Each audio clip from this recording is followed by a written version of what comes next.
Hello, everyone, and welcome again to another edition of the Fantasy Premier League show brought to you here by ASTV. Mateusz, how are we doing tonight? Good. I'm doing really well. I'm excited to get another week in and talk about the week that just happened and then see what you're thinking about entering in this next week coming off your wild card. Yeah, I'm excited to get off of last week because last week was not good. We'll talk about the mistakes I made. I made a few of them, as in every move I made was about a mistake. But that is how this season goes, and that's why you have to just focus on getting better and utilizing the chips that they give you. I might not have utilized last week's the best, but you don't judge a wild card in 1 week. You judge it over a month's time because you make those moves with the attempt to set yourself up. And what was I setting myself up for? I was trying to make myself a run in the American Scouser Cup. And we're going to get to the standings in the American Scouser Cup shortly. If you're not in the American Scouser Cup, I question why you're playing this game. But really, jump in now. This code is on the screen. Go to manual join league, enter the code, and who knows, maybe you will find yourself near the leaderboard of this slide. So I check every week before we do the show to see how the folks in our league are doing. And I usually grab a few people and just kind of check the standings. Tonight, I clicked on Guns and Nunez, Mohamed Zidane, who is in first place of our league, had a great week with 75 points on the match week at 821. I think we have to give a big time shout out here. They are currently 3,291 in the world out of 10 plus million players. That is impressive. I mean, that is some really, really professional level fantasy EPL stuff. So kudos to you, Mohammed. The top 0.03% of all fantasy players. So representing American Scouser Cup very well. We'll be rooting for you to crack that top 1,000, and who knows? Maybe we'll send a little gift from American Scouser if we can connect with you. We would like to see the winner of this league be also the winner of the overall game. We'd also like his name to end in Y and start with G, but that shit probably ain't gonna happen.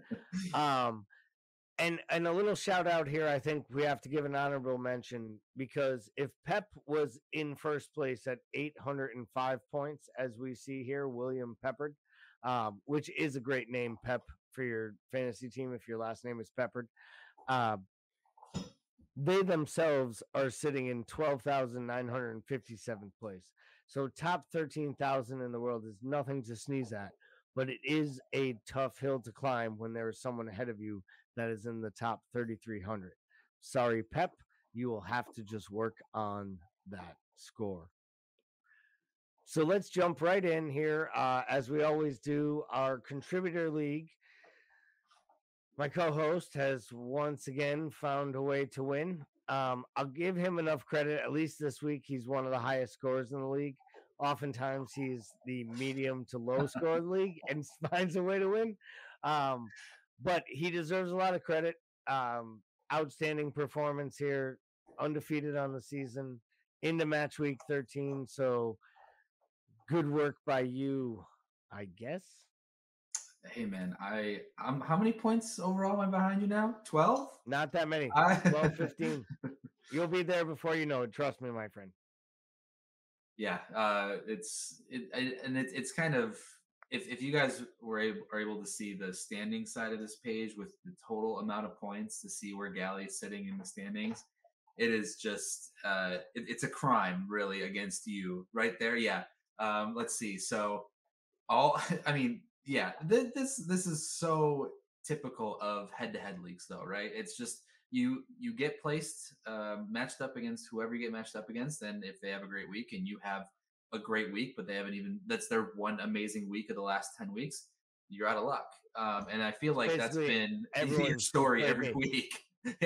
Yeah. Yeah. I mean, to be fair, you have gone on a run here with points and you've really made a move. So you've moved up the standings a lot and gotten a lot closer. I think at one point I had like a 60, 70 point lead on everyone in the league. Mm-hmm. and was still sitting in 10th or 11th place. Um, but this is what you get when you host the show and you host a league. You will inevitably host yourself in the loser circle. So this is our contributors league. We are taking it where we have been.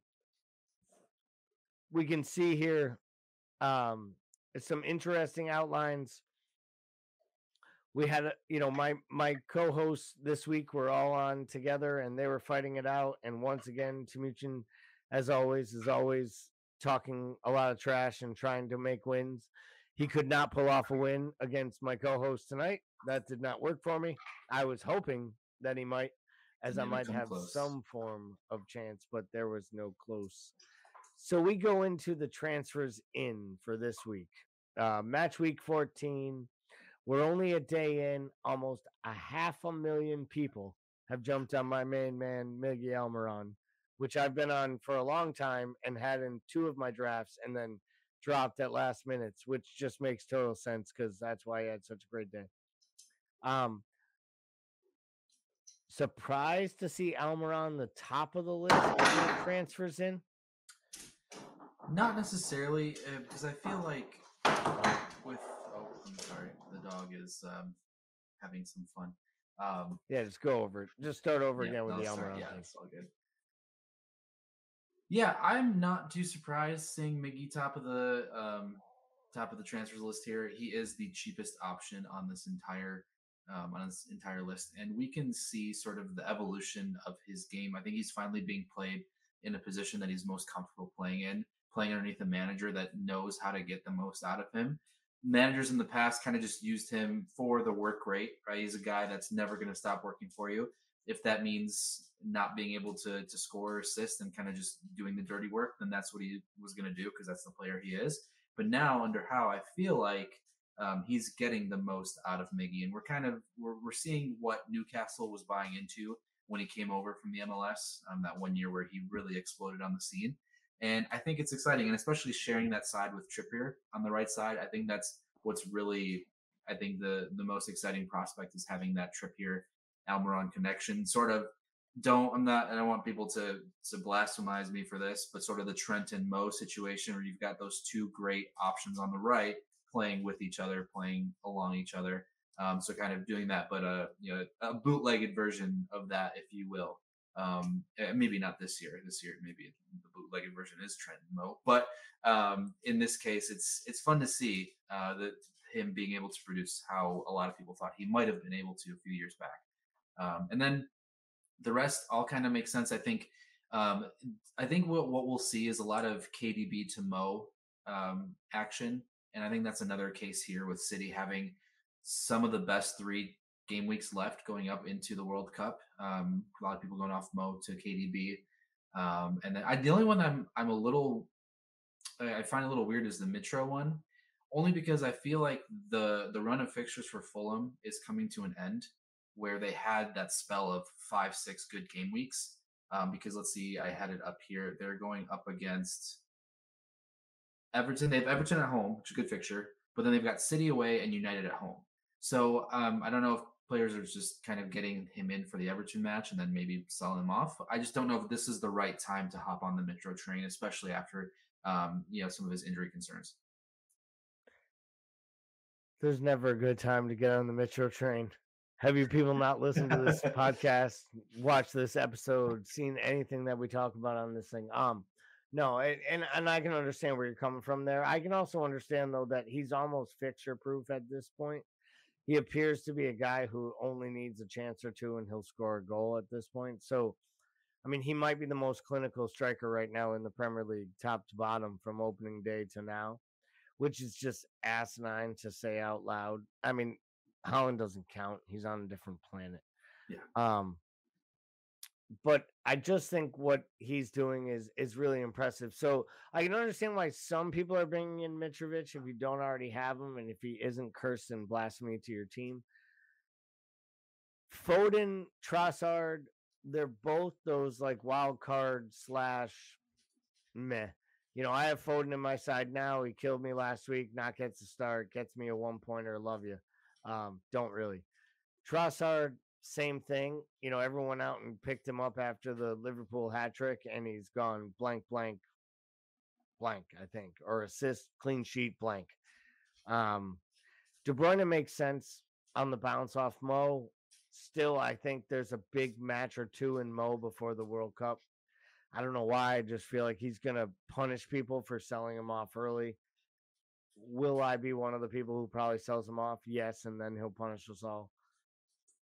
So I can understand the De Bruyne move. The Almiron one for me is great. 5.3, he'll keep going up. He works so hard. He always gets minutes. Now he's scoring goals, and they're not just like poachers' goals. They're turning out to be like worldy goals. I mean, he took on 2 defenders, took them to the byline, and basically sat Lloris down and then planted it. Yeah. It was a beautiful goal. If Hazard did it at his prime at Chelsea, it would be like people talking about goal of the year type stuff. But it was Miguel Almiron for Newcastle against, Spurs at home, so it was plucky. Yeah. I think as the season goes on, people will take Newcastle more seriously because Eddie Howe's basically, for my money, is manager of the year right now. Even though Arteta is where he is in the table, you couldn't have expected with the spending they had for Newcastle to be 4th. And arguably, they could look at their run of fixtures and say, we have 4 or 5 draws that could have been wins. So, we could be even higher in this table. And for all the people that said, oh, it'll take a decade and Newcastle will be Man City, it's probably not going to take a decade, people. Yeah. And at 5.3, you have to remember that you're not expecting returns every match from a 5.3 midfielder, right? So even if you do, this is one of those patient plays when bringing him in, because outside of Pereira at 4.5, they're really up until that about 6 million bracket there. It really isn't a mid that you expect to get you consistent returns. So even just having a couple more returns in the next before the World Cup, just 1 or 2 would be amazing from Almiron, given it the 5.3 price point. So for the players that come in, there are the players that have to go out. And sitting atop that list once again, Mo Salah. What do we make of the conundrum that is fantasy EPL Mo? It's tough because some of it really depends on the rest of the health of the squad. I think if Liverpool is healthier and they have a more complete team, Salah becomes a better option to have. But you don't want to base one of your premiums off of just in case their teammates are healthy, right? The whole reason you're going to spend 12, 13, 14 million on a guy is because he's going to give you 90 and give you points whether he's in form or not. That's kind of the expectation. So the tough thing with Mo is that if Liverpool's still struggling with the same injuries, he's not going to be able to give you the returns that you want to have from the most expensive player in the game. And it's getting harder and harder to justify having him. And yeah, I agree he's due for one of those big breakout games, but how many 2 and 3 pointers can you take before you're just, or he won't even get a 3-pointer. He doesn't get cleans. Yes, he does. Sorry. I'm in a different world right now. I'm in a world where Mo is getting points, where you just, it's hard to justify those consistent 2-pointers for the most expensive guy in the league, especially coming off a 2-pointer against Nottingham Forest, which it's frustrating to see. Yeah, I mean it was a brutal match. To think I had the captain's armband on him until about 5 minutes before the deadline, and made the change. And Yeah, thank goodness I did. I couldn't have even imagined if I had left it on him what I would have been like as I watched all the Holland folks celebrate their 2 first half goals. Never looked like scoring, never looked like he was into scoring against Forest. It's a conundrum. It's a confusing one. I don't know what I'll do going forward. I might go to KDB this week. I have to be honest. I won't go to Son because he's just as confusing at the moment, and I already have Kane.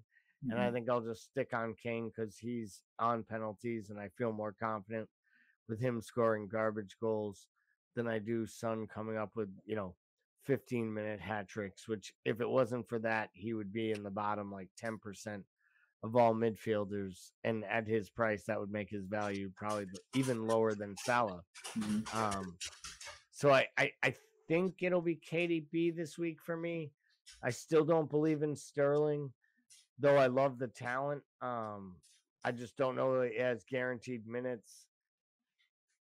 I don't really want to go down to Mason Mount. I don't know what I would do with all that money. Yeah, I know it sounds stupid, but I don't really want to take another -4. So I think it's a balancing act right now for me. It might be one more week with Mo. It is Leeds. Mhm. It's Saturday afternoon late. You got to imagine they're going to try to come back in the league and make a statement.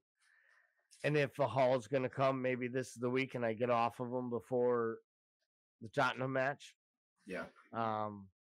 So we'll see, but it's irritating nonetheless. And Mo is just, literally confusing to say the least. So we quickly drop off. I guess there were still 166,000 people who own Reece James. They live under rocks.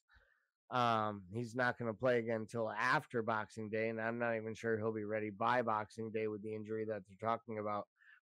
Do you think that's just players who didn't have a free transfer holding on to something, 2 weeks in?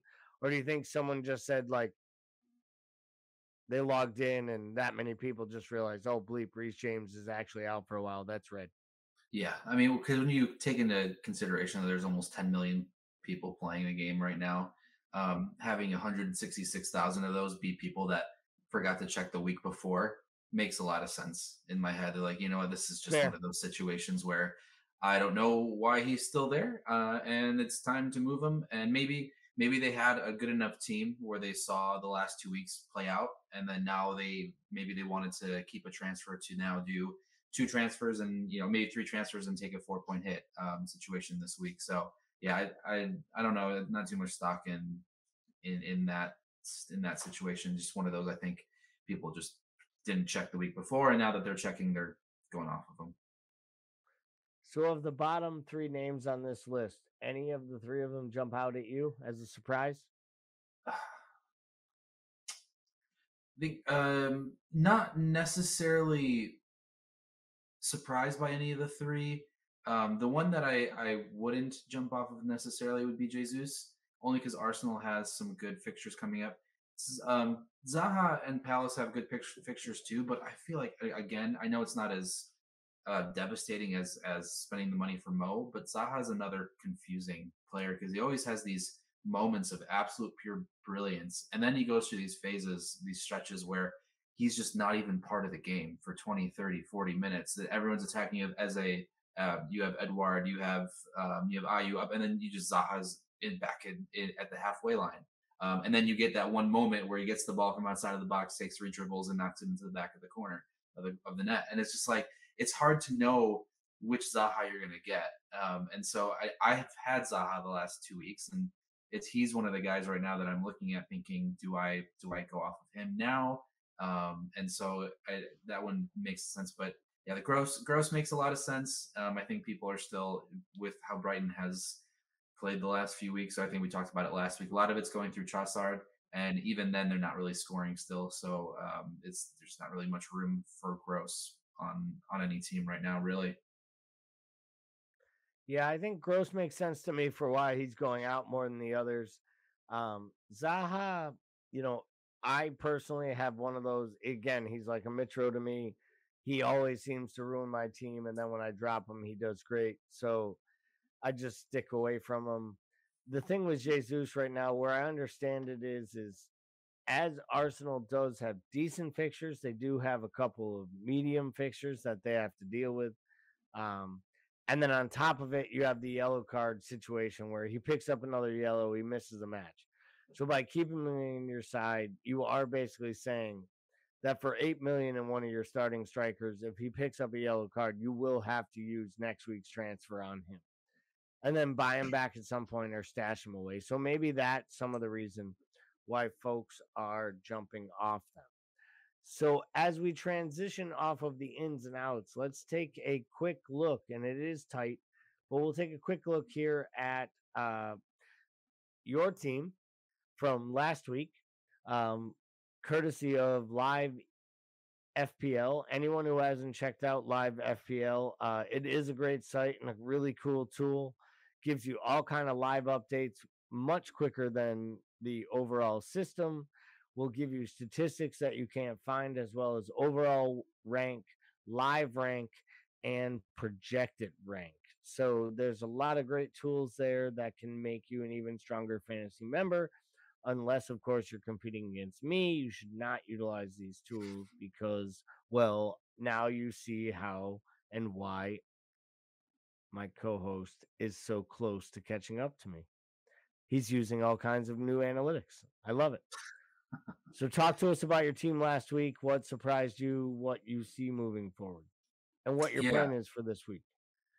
So I actually ended up not making any moves last week and rolling the transfer to have two this week. And most of that came down to I took a look at each and every matchup and I just felt comfortable enough to keep everyone against who they were playing. A little disappointed with the Palace match against Everton. Did not expect it to go that way. And Correct. every once in a while, Premier League is Premier League, and it happens, so not a big deal.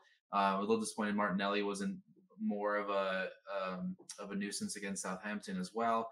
But other than that, I have to be really pleased with Pereira getting a 10 pointer for him, getting some points from Mitrovic, getting a Madison return, and kind of just sticking to my guns in playing the fixture and feeling comfortable about it. Because I know there's a lot of talk back and forth. We talked about possibly dumping Perisic for a defender that is going to play the 90 that I know will play the 90. And ultimately, I would have gone to a Palace defender or an Arsenal defender. And in both cases, it wouldn't have really worked out because I just would kind of be back to where I started for this week with the decision. So in keeping the transfer from last week, I kind of opened up the door a little bit more for what I want to do. And I've been flirting with the idea of dropping Salah down to Almiron and bumping Solanke up to Kane.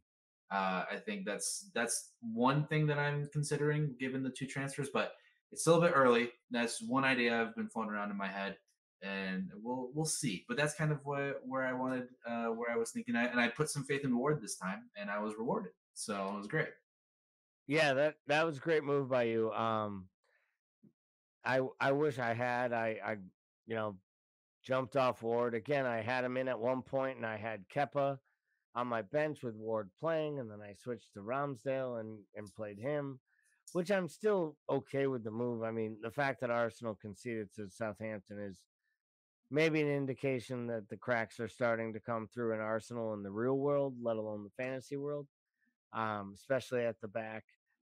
But it was just one of those things where a goal can happen here or there. You just need to mitigate against it, and they obviously didn't. Um, Leicester was playing toothless wolves, so you have to feel there. So your thought this week is probably move off of Mo and improve the striker position, giving you a three playable striker. And then what? Will you drop Andreas back to the bench, or will you drop Zaha, Martinelli, or Madison? So probably Andreas back down, even though they have home Everton, which is a good fixture again. So that's why I don't know if I quite want to do that this week, but I wouldn't want to do it the following week because Kane would have Liverpool. And not saying that's a very difficult fixture right now. Obviously, it's pretty mediocre.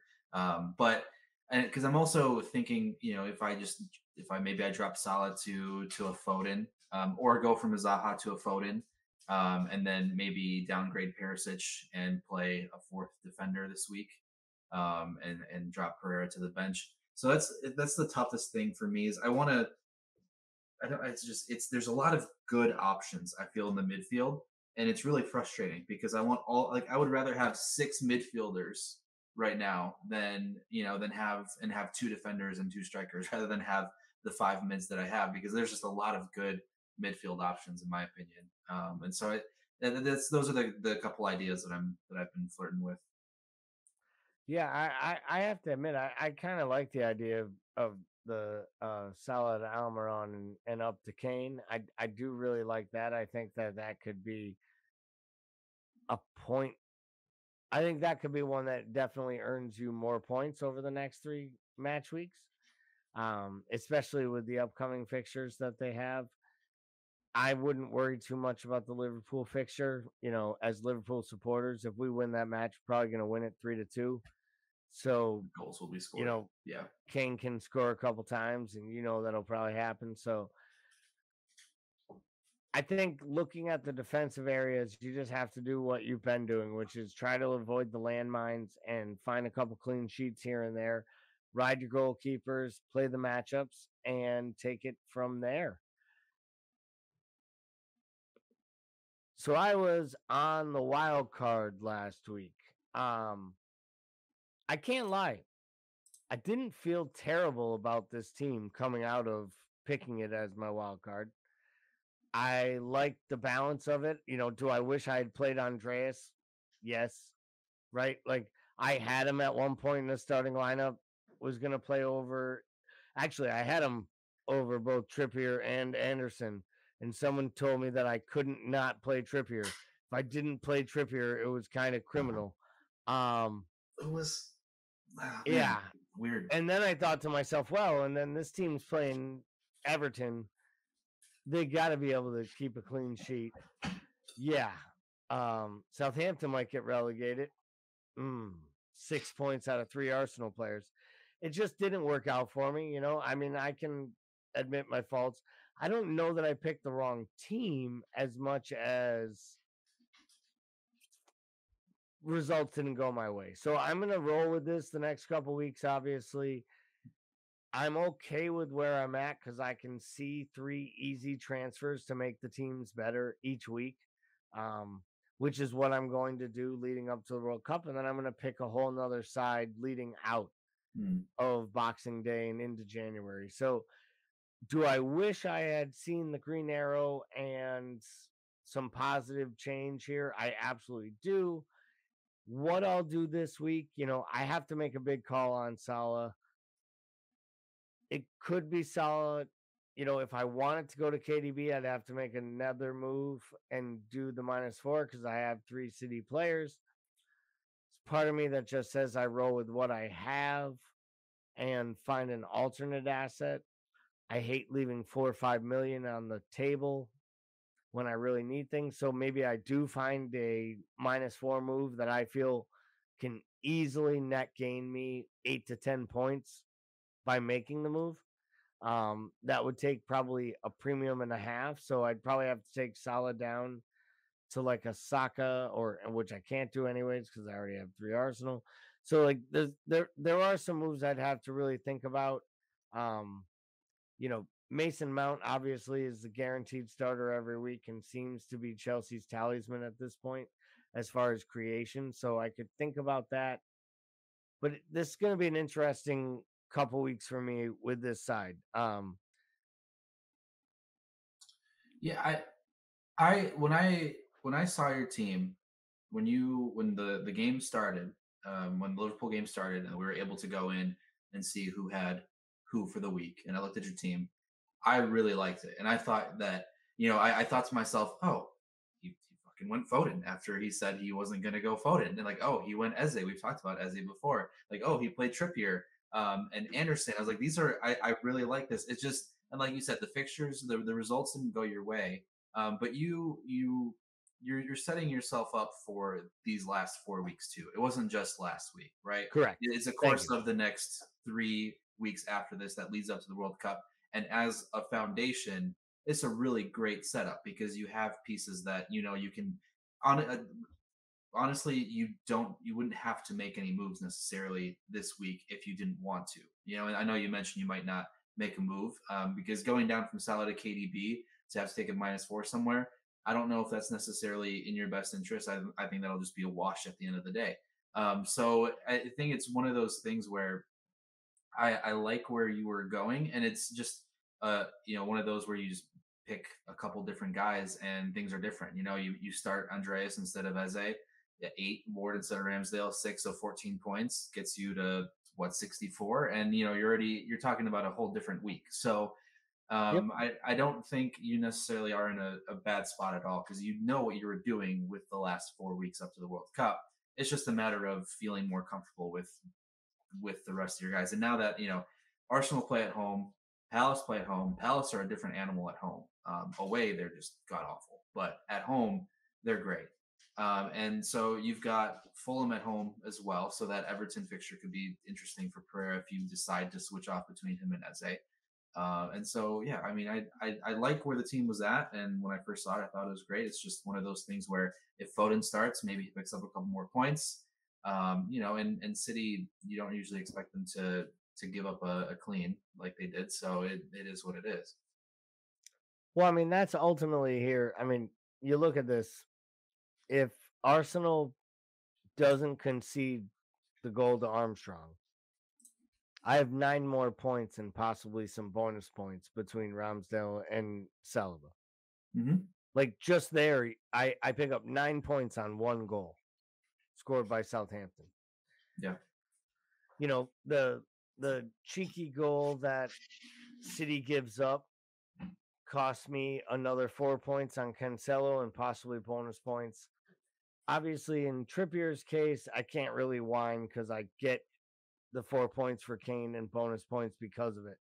So, in that case, it's probably a net win. But you're right. And honestly, I still don't. I'm a little frustrated because I really knew I should start Andreas. I don't know why. I just knew Pereira was going to score, and bring some form of yield. I just thought, you know what? I haven't played him all year. I'm not going to start now. Eze will probably score goals if I sit him. And I just said, you know what? The rate my team tools, they all say play these guys, so I'm going to go with it. And it didn't work out. But the 2 clean sheets alone would have gave me 14 to 18 more points, let alone playing my bench, which would have gave me another 10 to 15. So what it all comes down to is just keeping with your convictions, making your plays. I think you might be right. I very well may just kind of roll with this side for one more week. Take 2 transfers into next week, and at that point make the decision if I want to move off of Salah. Then I could move off if I wanted to go to KDB. I could take $1 million and improve either Foden or Cancelo to alter that, or maybe make a move off of an Arsenal player and move a 2-for-1 there. So Yeah. I think there are some real options here. I'm not panicking. There's a lot of weeks left in this season. But I will say the next time I use a wild card, I hope it works out a hell of a lot better in match week 1 than this one did. So that's going to do it here for another edition of the Fantasy Premier League Preview Show, brought to you by American Scouser TV. As always, myself, Gally, and my co-host, Mateusz, we thank you for watching and listening. As always, please give it a like, a subscribe, leave a mention, bring a friend. We're always trying to grow this and learn ways that we can do better. And we hope all of your transfers work out. If you listen to us, I hope it worked. And if you did what I did, I'm sure you'll be frustrated on Tuesday morning, as I was this Tuesday morning. So for the rest of us here at American Scouser, thank you for following and have a great day.